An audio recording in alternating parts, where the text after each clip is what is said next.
Guys, welcome to some major breaking news. As of right about now, Citizen TV has attained the CCTV footages from the Central Police Station and also from the Mbagathi Hospital, where the late Albert Ojwang was taken to after he met his death at the Central Police Station. Yes, guys, I can confirm to you that these are CCTV footages that have been obtained from Mbagathi Hospital are revealing some major shocking turn of events, as contrary to what the police had reported earlier following the death of Albert Ojwang. Now, the CCTV footages which I'm showing to you right about now are showing clearly that Albert Ojwang was indeed taken to Mbagathi Hospital when he lost his life, and they were not taking him there to maybe get better or recover. Now, you remember the police had stated that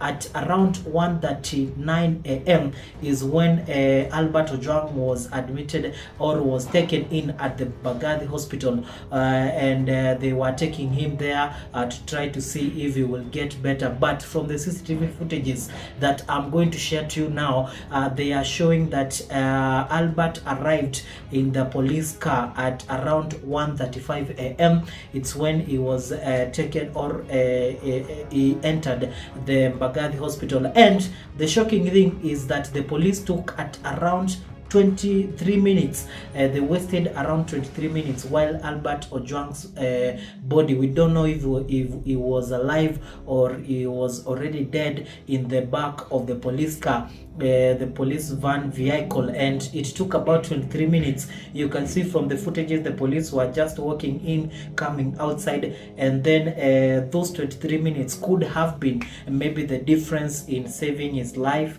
or maybe something we might never know. So that is the CCTV footage that has come alive today, courtesy of Citizen TV. They have just shared in their 7 p.m. News bulletin, and it goes to shock the country. People have been looking for justice. Remember yesterday, I don't know if it's yesterday or the day previous, one police, James Mukwana, was also arrested in the relation to be the major suspect. And also we have another person who is also in custody. But according to lawyer Danson Omari, who was speaking today to the press, he said that the OCS who was arrested was not actually present at Central Police Station on the day that this case took place. So it becomes a question of, is the police are they trying to cover up this murder? Did they bring the suspect that were brought to court just to try and silence Kenyans who took out to the streets the day before, demanding for justice for the one and only Albert Ojwang? Now, if you remember keenly, the Deputy Inspector General Eliud Lagat has been the man who Kenyans are calling for his arrest and also resignation from his office due to being linked to the murder of Albert Ojwang, and also the article from the Star which claimed that Ojwang was tortured in Karura Forest by some unknown people in front of a senior police officer, and people are tending to believe that Eliud Lagat is the man who should be facing all these charges, or rather before proven guilty should step aside from his position as the Deputy Inspector General of Police. So that is the latest that is happening right about now.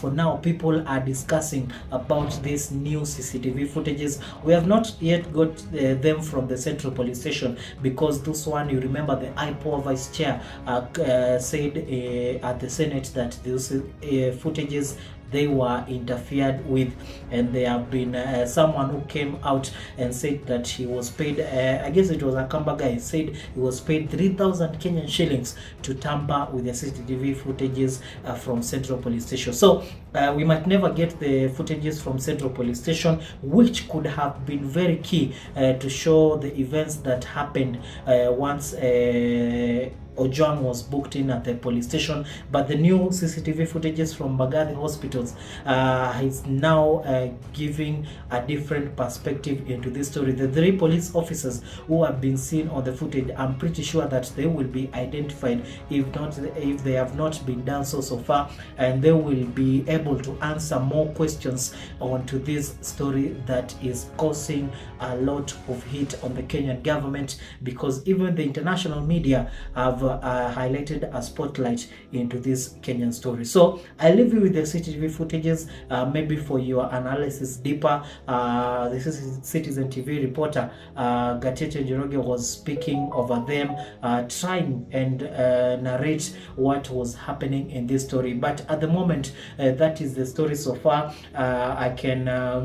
I've seen so many reactions on X. People are not giving up on this story, because remember, we are at the month of June, and this is the month that last year, when President William Ruto had presented the 2024 finance bill, Kenyans took to the streets and started a new revolution in this country, because before, people have been fearing to go out in the streets to demand for their justice, but 25th June 2024 marked a new start, a new chapter for this country as far as politics are concerned. So we are just waiting to see. Remember, the youths are promised that 25th June will be a public holiday, whether the president likes it or not, and they will be going to the streets to mark the anniversary on the day that they started the revolution, even as President Ruto and the Kenya Kwanza government gets so much fight. The people are not believing in this government. They have been saying that Ruto will be the first ever Kenyan president to rule for only one term. That is all a wait and see situation as we head in the 2027 general elections, and we'll just be following up to see what will be happening. But right about now, the big story that is making headlines in the country is the new CCTV footage from Mbagathi Hospital. Have a look.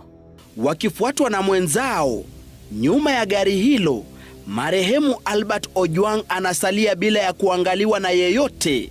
Shughuli iliyopaswa kuwa ya dharura ikionekana kujikokota licha ya maafisa hao kufikisha Ojwang, waliyedai alikuwa na majeraha mabaya.